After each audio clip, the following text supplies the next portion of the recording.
जय हिंद दोस्तों। आज की क्लास में हम सॉल्व करने वाले हैं कक्षा 10वीं का गणित और प्रश्नावली 6.4 और सवाल नंबर 5 को। तो आइए सवाल नंबर 5 को हम सॉल्व करते हैं। देखिए सवाल नंबर 5 में क्या लिखा हुआ है। करा एक त्रिभुज ABC की भुजाओं AB, BC और CA के मध्य बिंदु DE और F हैं।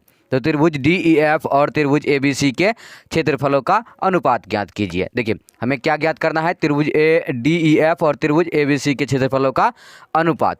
तो सबसे पहले देख लेते हैं क्या करें। एक त्रिभुज ABC की भुजा मतलब हमें क्या करना है, एक त्रिभुज बना लेना है। तो यहाँ से हम क्या करते हैं, एक त्रिभुज बना लेते हैं। इस तरह से एक त्रिभुज बना लिए।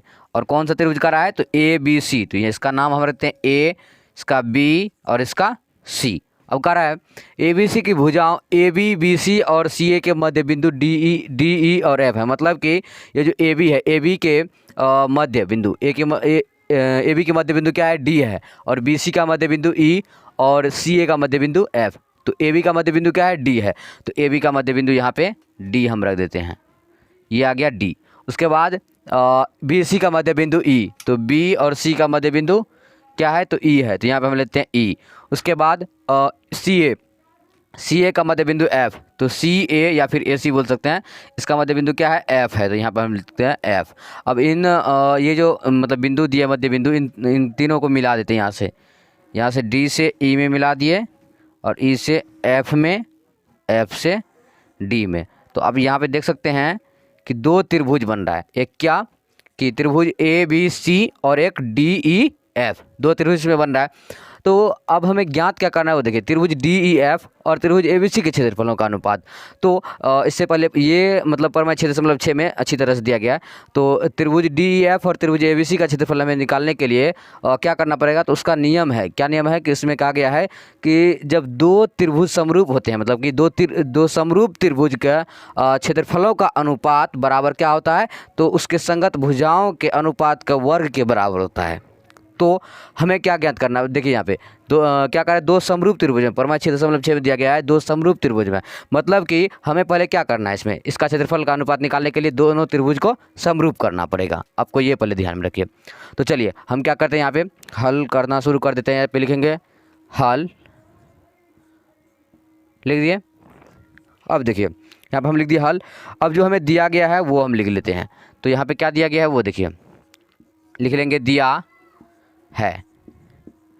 तो क्या दिया गया है, हमें दिया गया है कि त्रिभुज ABC की भुजाओं, तो यहाँ पे हम लिख लेंगे त्रिभुज ABC की भुजाओं, लिखेंगे त्रिभुज ABC की भुजाओं AB, BC और क्या है, CA के मध्य बिंदु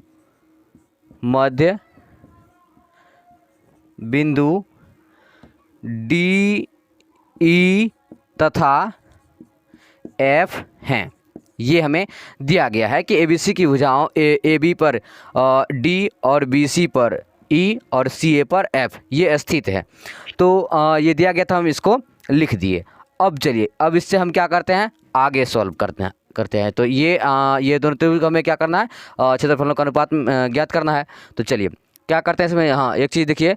तो ये दोनों त्रिभुज हम क्या बोले कि ये दोनों त्रिभुज कब समरूप होगा, जब ये इनकी भुजाएं बराबर होता है। हमें ये पहले समरूप करना है। तो इनकी जब भुजाएं बराबर होता है, तो अब यहाँ पे एक चीज़ देखिए, यहाँ से हम दूसरा ले लेते हैं। जैसे कि क्या दिया गया है यहाँ पे, ये E से F वाला देखिए और A से B वाला रेखा देखिए। इसमें आपको ये नज़र आएगा कि ये जो A और B यहाँ से इतना बड़ा दिया गया है और EF ये इसका आधा है। अब यहाँ पे देखिए, यहाँ से ये दिया गया है और यहाँ से एक ये आधा यहाँ से रेखा खींचा गया है और इस तरह से यहाँ से खींचा गया है। तो आप यहाँ पे स्पष्ट तरीक़ा से देख सकते हैं कि ये जो पूरा है इसका ये आधा है ना, इसका आधा ये है। मतलब कि AB का आधा क्या है, तो EF है, ये आप कह सकते हैं। तो चलिए हम इसी को यहाँ पे लिखते हैं। तो क्या लिखेंगे, सबसे पहले यहीं पे देख लीजिए क्या लिखेंगे हम कि EF जो है, EF वो किसका आधा है, आधा मतलब 1/2। तो किसका आधा है, तो AB का आधा है। तो हम यहाँ पे लिख देंगे AB, लिख दिए, समझने के लिए आप बता रहे हैं। तो ये EF जो है किसका आधा है, तो AB का आधा है। तो हम लिख दिए AB। अब देखिए EF, अब ये जो AB है ये किस चीज़ में है, गुना में, इस साइड आएगा तो भागा में, तो यहाँ पे आ जाएगा AB। बराबर 1/2। मतलब अब यहाँ पे देखिए ई एफ बराबर कितना आ रहा है हमें, ई एफ बटे ए बी बराबर कितना आ रहा है 1/2। तो हम यहाँ पे लिख सकते हैं, क्या लिखेंगे कि ई एफ लिखेंगे ई एफ बटे में ए बी बराबर 2, 1/2। मतलब कि ई एफ जो है वो ए बी का आधा है, यहाँ पे लिख दिए। अब दूसरा भी जैसे कि ये हुआ, तो अब ये भी जैसे कि ये ई एफ हुआ इसका ए बी का आधा तो ये डी ई ये किसका आधा होगा, तो ये होगा ए सी का। यहाँ पर आप देख सकते हैं, यहाँ से ये रेखा खींच दिए, यहाँ से बीच से और फिर यहाँ से ये, तो ये जो है ये इसका आधा हुआ, मतलब ये यहाँ से पूरा हुआ, ये इसका आधा हुआ। तो क्या हम कह सकते हैं कि डी ई जो है वो ए सी का आधा है। इसको हम इसी तरह से लिख सकते हैं, देख लीजिए पहले यहाँ पे डी ई किसका आधा है, तो ए सी का, तो 1/2 लिख अब देखिए डी ये गुना में ए सी ऐसे रहेगा तो भागा में सी बराबर 1/2। मतलब कि इसके भी बटे डी ई बटे ए सी बराबर कितना आ रहा है 1/2 आ रहा है। हम लिख दिए यहाँ पे, तो चलिए लिख देते हैं डी ई बटे ए सी कितना आ रहा है 1/2। डी किसका आधा है, तो 1/2 डी ई किसका आधा है, ए सी का आधा है, तो यहाँ पे लिख दिए। अब एक और चीज़ बच गया, ये वाला आप देख सकते हैं यहाँ पे डी एफ जो दिया गया है वो किसका आधा है, तो वो बी सी का आधा है। बी सी का आधा यहाँ पे देखिए, यहाँ से ये पूरा बना हुआ है और यहाँ पे बीच में दिया हुआ है, आप स्पष्ट देख सकते हैं ये त्रिभुज बनाया गया है और बीच में एक रेखा खींची, मतलब आधा आधा हो गया ये। तो डी एफ जो है वो किसका आधा है, तो बी सी का आधा है। तो हम यहाँ पे क्या लिखेंगे कि डी एफ बटे बी सी बराबर 1/2। इसी तरीक़ा से लिख करके आप सॉल्व कर सकते हैं।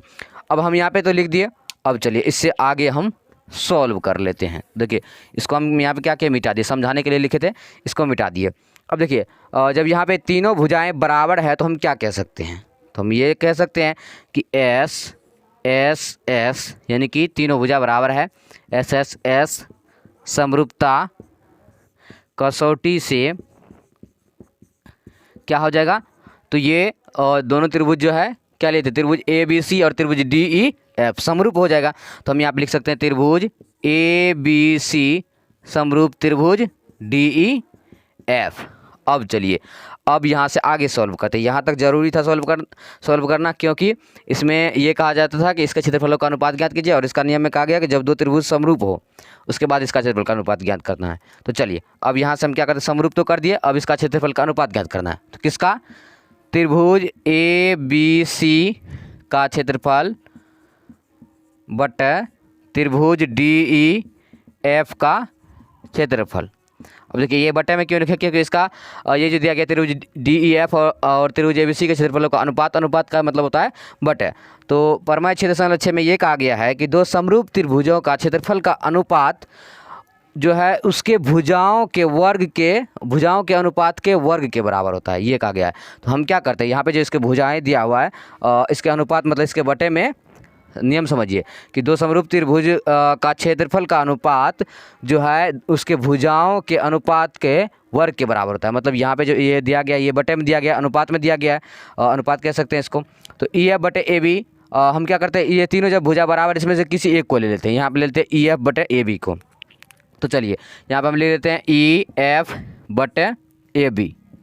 अब इसका वर्ग कर देते हैं क्योंकि नियम में कहा गया है। अब यहाँ पर ये भी लिख सकते हैं कि परमाय 6.6 से, परमाय 6.6 आप जाकर के से पहले पढ़ सकते हैं, इसमें बुक में दिया गया है।